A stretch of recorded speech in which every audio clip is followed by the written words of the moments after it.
Hey, welcome to GothCast. I'm Dr.Sanders, and this is a Valentine's Day special video for everybody. I love my subscribers so much. You guys are so awesome, and I just want to do this kind of special thing for you. It is a reading of The Telltale Heart by Edgar Allan Poe. Get it? Valentine's Day, Telltale Heart. Yeah, hearts, Valentines. Well, maybe this isn't the most romantic story. I could have done something like Morella or Ligeia, but I thought this was a really good story, so I decided to make a video on that. So I've recorded my voice and I've placed over it some illustrations by Harry Clarke from the 1923 version of Tales of Mysteries and Imagination. It's a compilation of stories. Not all of the illustrations I'm showing in the video are of the Telltale Heart story. In fact, I think only the last one is. But I thought it really helped build up the mood, and I think they're really awesome illustrations, so when else am I going to feature them in a video? Well, anyway, I hope you enjoy this video and have a happy Valentine's Day. True. Nervous. Very, very dreadfully nervous I had been and am. But why will you say that I am mad? The disease had sharpened my senses, not destroyed, not dulled them. Above all was a sense of hearing acute. I heard all things in the heaven and in the earth. I heard many things in hell. How then am I mad? Hearken, and observe how healthily, how calmly I can tell you the whole story. It is impossible to say how first the idea entered my brain, but once conceived, it haunted me day and night. Object there was none, passion there was none. I loved the old man. He had never wronged me, he had never given me insult. For his gold I had no desire. I think it was his eye. Yes, it was this. He had the eye of a vulture, a pale blue eye, with a film over it. Whenever it fell upon me, my blood ran cold, and so by degrees, very gradually, I made up my mind to take the life of the old man, and thus rid myself of the eye forever. Now this is the point. You fancy me mad. Madmen know nothing, but you should have seen me. You should have seen how wisely I proceeded, with what caution, with what foresight, with what dissimulation I went to work. I was never kinder to the old man than during the whole week before I killed him, and every night, about midnight, I turned the latch of his door and opened it, oh so gently. And then, when I had made an opening sufficient for my head, I put in a dark lantern. All closed, that no light shone out, and then I thrust in my head. Oh, you would have laughed to see how cunningly I thrust it in. I moved it slowly, very, very slowly, so that I might not disturb the old man's sleep. It took me an hour to place my whole head within the opening so far that I could see him as he lay upon his bed. Ha! Would madmen have been so wise as this? And then, when my head was well in the room, I undid the lantern cautiously, and oh, so cautiously, I undid just so much that a single thin ray fell upon the vulture eye. And this I did for 7 long nights, every night just at midnight. But I found the eye always closed, and so it was impossible to do the work. For it was not the old man who vexed me, but his evil eye. And every morning when the day broke, I went boldly into the chamber and spoke courageously to him, calling him by name in a hearty tone, and inquiring how he had passed the night. So you see, he would have been a very profound old man indeed, to suspect that every night, just at 12, I looked in upon him while he slept. Upon the 8th night I was more than usually cautious in opening the door. A watch's minute hand moves more quickly than did mine. Never before that night had I felt the extent of my own powers, of my sagacity. I could scarcely contain my feelings of triumph, to think there I was, opening the door little by little, and he not even to dream of my secret deeds or thoughts. I fairly chuckled at the idea, and perhaps he heard me, for he moved on the bed suddenly, as if startled. Now you may think that I drew back, but no. His room was as black as pitch with a thick darkness, for the shutters were close fastened through fear of robbers, and so I knew that he could not see the opening of the door, and I kept pushing it on steadily.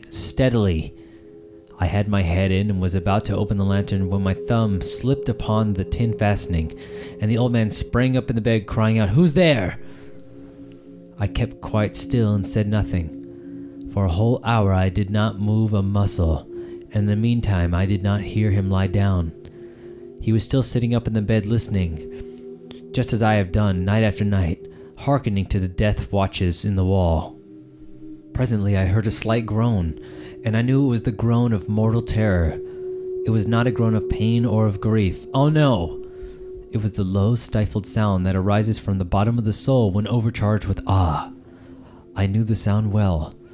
Many a night, just at midnight, when all the world slept, it has welled up from my own bosom, deepening with its dreadful echo the terrors that distracted me. I say I knew it well. I knew what the old man felt and pitied him. Although I chuckled at heart, I knew that he had been lying awake ever since the first slight noise. When he had turned in bed, his fears had ever been since growing upon him. He had been trying to fancy them causeless, but could not. He had been saying to himself, "It is nothing but the wind in the chimney. It is only a mouse crossing the floor, or it is merely a cricket who has made a single chirp." Yes, he had been trying to comfort himself with these suppositions, but he had found all in vain because death, in approaching him, had stalked him with his black shadow before him and enveloped the victim. And it was the mournful influence of the unperceived shadow that caused him to feel, although he neither saw nor heard, to feel the presence of my head within the room. When I had waited a long time, very patiently, without hearing him lie down, I resolved to open a very little crevice in the lantern. So I opened it. You cannot imagine how stealthily, until at length a simple dim ray, like a thread of the spider, shot out of the crevice and fell upon the vulture eye. It was open, wide open, and I grew furious as I gazed upon it. I saw it with perfect distinctness, all a dull blue, with a hideous veil over it that chilled the very marrow in my bones. But I could see nothing else of the old man's face or person, for I had directed the ray, as if by instinct, precisely upon the damned spot. And have I not told you what you mistake for madness is but over-acuteness of the sense? Now, I say there came to my ears a low, dull, quick sound, such as a watch makes when enveloped in cotton. I knew that sound well too. It was the beating of the old man's heart. It increased my fury, as the beating of a drum stimulates the soldier into courage. But even yet I refrained and kept still. I scarcely breathed. I held the lantern motionless. I tried how steadily I could maintain the ray upon the eye. Meantime, the hellish tattoo of the heart increased. It grew quicker and quicker, and louder every instant. The old man's terror must have been extreme. It grew louder, I say, louder every moment. Do you mark me well? I have told you that I am nervous. So I am. And now, at the dead hour of the night, amid the dreadful silence of that old house, so strange a noise as this excited me to uncontrollable terror. Yet for some minutes longer I refrained and stood still. But the beating grew louder. I thought the heart must burst, and now a new anxiety seized me. The sound would be heard by a neighbor. The old man's hour had come. With a loud yell, I threw open the lantern and leaped into the room. He shrieked once, only once. In an instant, I dragged him to the floor and pulled the heavy bed over him. I then smiled gaily to find the deed so far done. But for many minutes, the heart beat on with a muffled sound. This, however, did not vex me. It would not be heard through the wall. At length it ceased. The old man was dead. I removed the bed and examined the corpse. Yes, he was stone dead.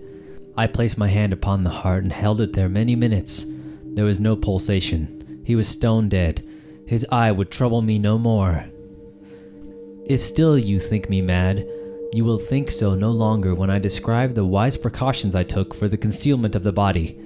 The night waned, and I worked hastily, but in silence. First of all, I dismembered the corpse. I cut off the head and the arms and the legs. Then I took up 3 planks from the flooring of the chamber and deposited all between the scantlings.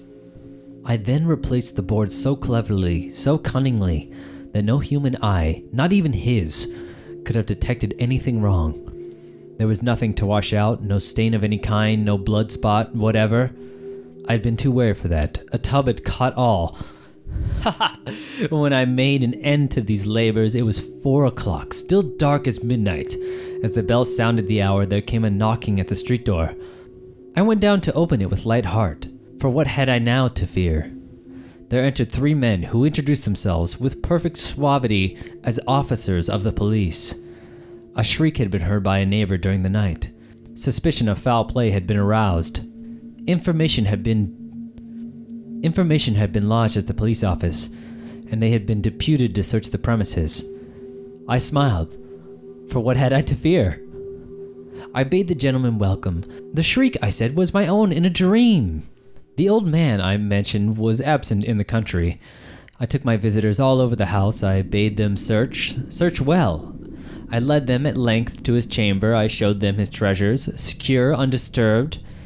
In the enthusiasm of my confidence, I brought chairs into the room and desired them to rest from their fatigues, while I, myself, in the wild audacity of my perfect triumph, placed my own seat upon the very spot beneath which reposed the corpse of the victim. The officers were satisfied. My manner had convinced them. I was singularly at ease. They sat, and while I answered cheerily, they chatted of familiar things. But ere long I felt myself getting pale and wished them gone. My head ached, and I fancied a ringing in my ears. But still they sat and still chatted. The ringing became more distinct. It continued and became more distinct. I talked more freely to get rid of the feeling, but it continued and gained definiteness. Until, at length, I found that the noise was not within my ears. No doubt I grew very pale, but I talked more fluently, and with a heightened voice. Yet the sound increased. What could I do? It was a low, dull, quick sound. Much such a sound as a watch makes when enveloped in cotton. I gasped for breath, and yet the officers heard it not. I talked more quickly, more vehemently, but the noise steadily increased. I arose and argued about trifles in a high key and with violent gesticulations, but the noise steadily increased. Why would they not be gone? I paced the floor to and fro with heavy strides, as if excited to fury by the observations of the men, but the noise steadily increased. Oh God, what could I do? I foamed, I raved, I swore! I swung the chair upon which I had been sitting, and grated it upon the boards. But the noise arose all over and continually increased. It grew louder, louder, louder. And still the men chatted pleasantly and smiled. Was it possible they heard not? Almighty God, no, they heard, they suspected, they knew. They were making a mockery of my horror. This I thought, and this I think. But anything was better than this agony. Anything was more tolerable than this derision. I could bear those hypocritical smiles no longer. I felt that I must scream or die. And now, again, hark, louder, louder, louder! "Villains!" I shrieked. "Dissemble no more. I admit the deed. Tear up the planks here! Here! It is the beating of his hideous heart!"